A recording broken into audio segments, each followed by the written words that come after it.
Ici Europe 16h-18h sur Europe 1. Stéphane Bern et Mathieu Noël.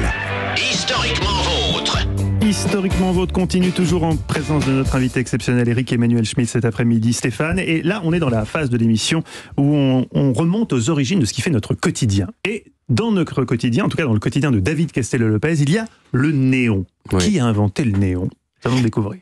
Il y a 1 an et demi, le 9 novembre 2020 à 10h04 du matin, Historiquement Vôtre, on n'était qu'à sa 50e édition, et à ce moment-là j'ai envoyé un texto au rédacteur en chef de l'émission, Benjamin Delsol, texto qui disait la chose suivante: je ferai bien les origines des néons un de ces jours, et pour l'occasion j'aimerais bien faire un petit happening, genre je fais faire sur mesure un néon historiquement vôtre.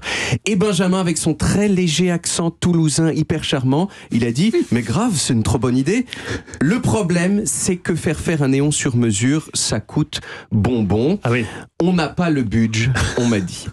Mais quelquefois, je suis opiniâtre. Alors, je suis revenu à la charge à 5 reprises dans l'année qui a suivi, toujours avec le même résultat, jusqu'à ce que Philippe Amardeil, l'un des réalisateurs de l'émission, qui a un H qui sert à rien dans son nom, ils disent « Mais attends, pourquoi on fait pas un partenariat avec une marque de néon? Genre, ils nous le font et nous on leur dit merci chaleureusement à l'antenne. Et trop bonne idée. Et Philippe a trouvé une entreprise qui s'appelle la Maison du Néon, qui fabrique des néons sur mesure et qui a accepté de faire un néon pour nous. Ce néon, pour l'instant, il est juste ici, à côté de moi, caché sous le drap noir du mystère, et je ne le révélerai qu'à la fin de ma chronique suspense dans vos visages. Mais alors, d'où ça vient le néon? Eh bien, le néon, avant d'être un tube lumineux avec lequel on écrit des choses qui brillent dans la nuit, c'est un gaz qui est l'un des composés de l'air qu'on respire. Dans ce studio, par exemple, il y a du néon. Très peu, très peu de néon. Il y a 0,002% du néon, donc c'est pas beaucoup. Et cette très faible concentration du néon dans l'air, c'est une des raisons qui fait que c'est un gaz qui a été découvert très tardivement. En 1898, plus de 200 ans après qu'on a isolé les premiers composants de l'air. Et en plus, c'est surtout aussi parce que c'est un gaz qui est extrêmement discret, puisqu'il est inerte, c'est-à-dire qui réagit avec que dalle. Et donc, c'est difficile de le fixer sur autre chose pour détecter sa présence. Mais il y a quand même un monsieur qui a fini par le découvrir, et assez vite, il y a plusieurs scientifiques dans le monde qui ont testé avec le néon ce qui avait été testé avec d'autres gaz avant, à savoir le faire passer à travers eux, un courant électrique pour voir ce que ça fait. Et là, ils se sont rendus compte que le néon, quand on lui envoyait de l'électricité dans le visage, eh bien, il produisait une lumière d'un rouge orangé super beau. En 1902, il y a un ingénieur français qui s'appelait Georges Claude, qui a créé une entreprise qui existe toujours et qui est très connue, qui s'appelle Air Liquide. Vous connaissez Air Liquide. Air Liquide, il produisait de l'oxygène liquide pour l'industrie, et parmi les déchets qu'il récupérait dans cette production, il y avait des grandes quantités de néon. Alors Georges Claude, il s'est dit, il y a peut-être un truc à faire avec ça. Il a repris les recherches existantes sur la lumière rouge néon, il a réglé plein de problèmes techniques que je ne vais pas vous énumérer, et en 1912, il a installé le premier néon de l'histoire du monde à Paris, boulevard Montmartre, chez un barbier qui aurait, grâce à ça, doublé son chiffre d'affaires.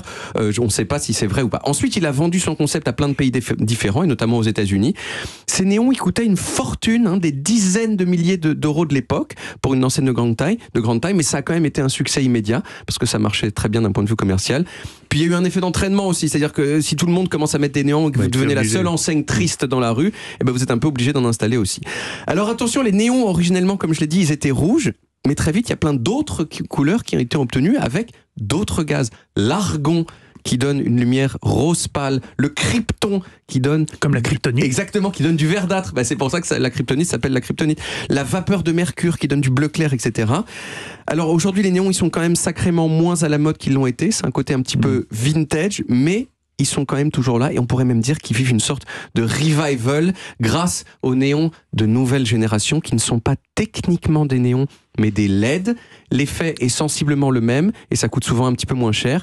Le néon exclusif sur mesure d'Historiquement Vôtre, d'ailleurs c'est un néon LED, et je pense que le moment est venu de le dévoiler. Est-ce que vous êtes prêts?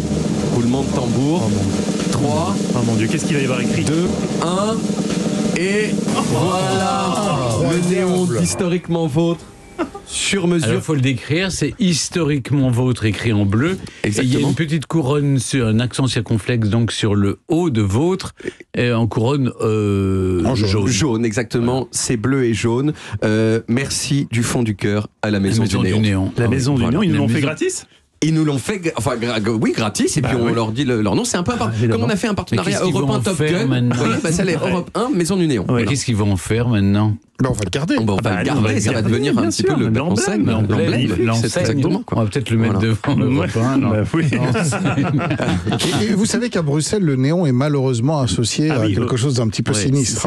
oui. La prostitution. La prostitution et À Paris aussi, le Amsterdam sexodrome à côté de chez vous, enfin de votre enceinte chez vous, Ouais, Stéphane, ouais. c'était plein Mais c'est de... pas de ma faute. Non, vous me regardez comme si j'étais responsable. C'est vous, le sexodrome, on sait bien que c'est vous. Merci David. je vous en prie. On retrouve les origines en podcast sur toutes les applis audio et en vidéo sur YouTube Dailymotion et sur le site europe1.fr. Vous verrez donc à quoi ressemble le néon historiquement vôtre.